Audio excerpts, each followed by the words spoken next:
Hi everybody, how's it going? How was your 2023? We're right at the end of it. At the very end of the year, many people create New Year resolutions or set goals for the upcoming year. This one-time special is to kind of help you out with that.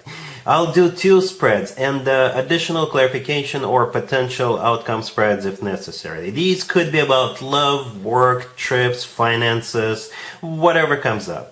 Please like, share, subscribe, and have a fantastic 2024. Here's the first spread, Sagittarius. We have the Queen of Pentacles, clarified by the Five of Swords and the Four of Cups. Then we have the Queen of Swords, clarified by the Seven of Pentacles and the Ace of Pentacles. And we also have the Page of Swords right next to the deck, and the Three of Wands on the bottom of the deck. You're dealing with two people, right? One of them is the Queen of Pentacles, most likely an Earth sign, Taurus, Virgo, Capricorn. The other one is the Queen of Swords, most likely an air sign, Gemini, Libra, or Aquarius. This spread right here could be about love, but to be honest with you, Sagittarius, it doesn't feel this way. Granted, the Ace of Pentacles is like a universal ace, right? It works for every single aspect. It's a golden opportunity. It's something long-term, but I think this spread is most likely about work, business, and finances, or friendship, all right? Something that's not loving.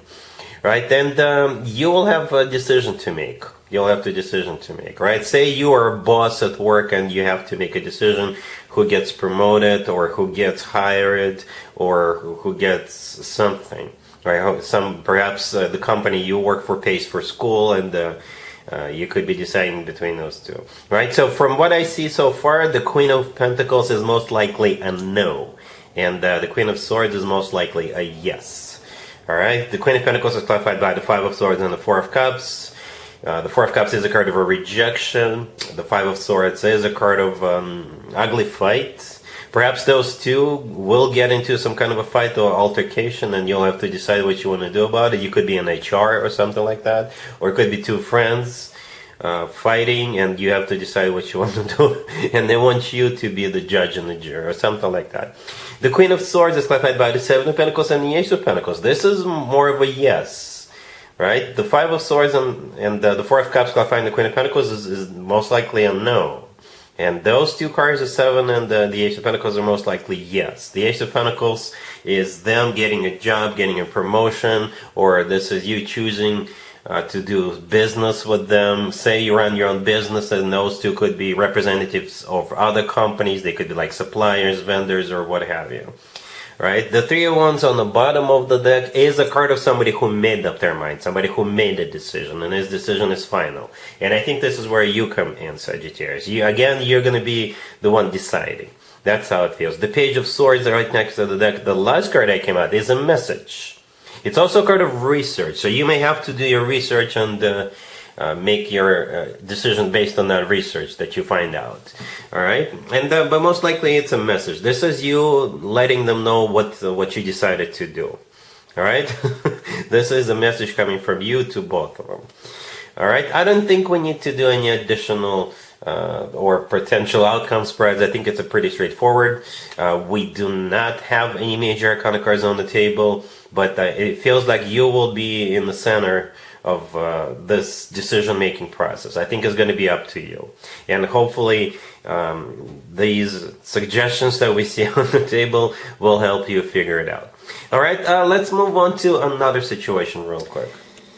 Here's another situation for you, Sagittarius, that's going to be important for you in early 2024. We have the Fool clarified by the Queen of Wands, then we have the Nine of Cups clarified by the Ace of Swords, the Six of Wands, and the Knight of Wands on the bottom of the deck. You could be dealing with a fellow fire sign, Aries, Leo, another Sagittarius, or any zodiac sign.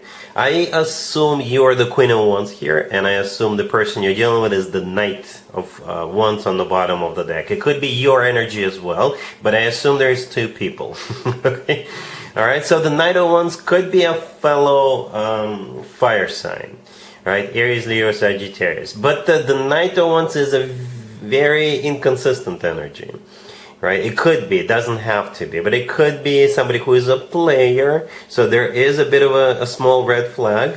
Or this person could be kind of like you, right? A very fiery, very passionate individual. It could be someone younger than you, right? It could be for some of you. Or they're just young at heart. This whole spread feels very youthful, very spontaneous. It feels like a lot of fun. A lot of fun.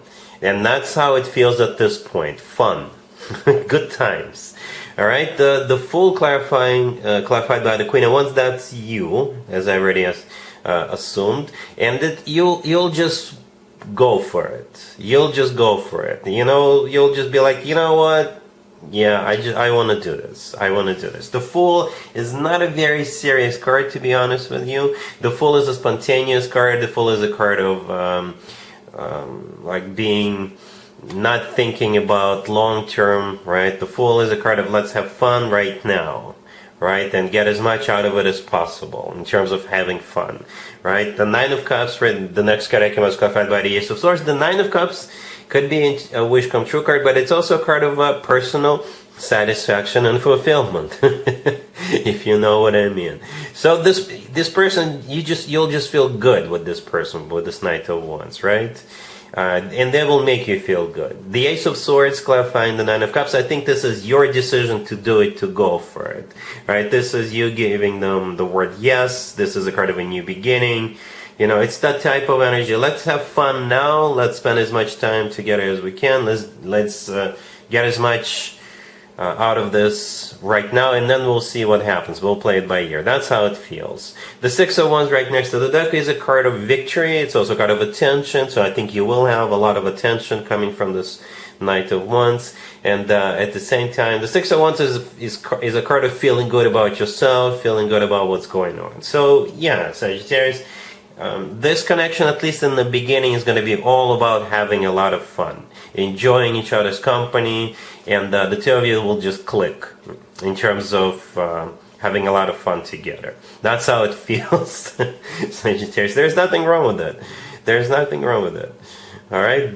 But just so you know, the nature of this connection in the beginning is going to be like that. All right? I want to look at the potential between you and this person real quick. So here's the potential for your Sagittarius, right? We have the Empress, we have the Wheel of Fortune, we have the Ace of Cups clarified by the Ten of Cups, and we have the Two of Cups on the bottom of the deck. Well, yeah, the potential is commitment. These are different cards. These are more serious cards. Again, there was nothing wrong with cards in the previous spread. These cards are all about moving in together, getting married, tying the knot, taking it to the next level. Right, the Empress, the first card that came out, often comes through as a mother figure or a spouse or a wife figure. So if having children or having more children is still an option for you, the two of you could definitely have children together. The Empress is an amazing card to have no matter what, because it's abundance in its purest form. And the Empress is usually a person or the person who is being loved, taken care of, cherished, put up on a pedestal, and all that good stuff. All right, the Wheel of Fortune right next to it, it's actually one of your major arcana cards, Sagittarius, but at the same time, it's a card of starting a cycle, and I assume it's on the next level up. All right, for some of you, moving in together or traveling together, it's a fantastic card as well, right? The word fortune is there for a reason. Then we have the Ace of Cups clarified by the Ten of Pentacles. That's where, you know, love comes in. This is where commitment comes in, right? The Ace of Cups is all about love, genuine, authentic, true love, and the Ten of Pentacles is a card of a commitment, marriage. It's a card of real estate. It's a card of financial abundance. So you get both love and money, love and commitment, right? Then most importantly, we also have the Two of Cups on the bottom of the deck. That's you and your person. And it's a card of a soulmate connection. It's a card of unconditional love. It's a card of when two people see eye to eye. So yeah, basically this will evolve. The potential is fantastic with these major arcana cards and the other cards. Right? This has a chance of evolving into something more loving, into something more stable, long-term, and things like that. But we saw the beginning, right? And the beginning is going to be, hey, let's just have a good time. And then it has a chance of evolving, progressing into something like this. All right? I hope all of this makes sense, and I hope this one-time special resonates with you. I decided to do it because a lot of people think of New Year resolutions or they make plans, so I figured, why don't I do this to kind of sort of help you out with that, give you some ideas, give you some suggestions. Alright, so yeah, that's what I have for you. Please like, share, and subscribe, and other than that, Sagittarius, have an amazing 2024.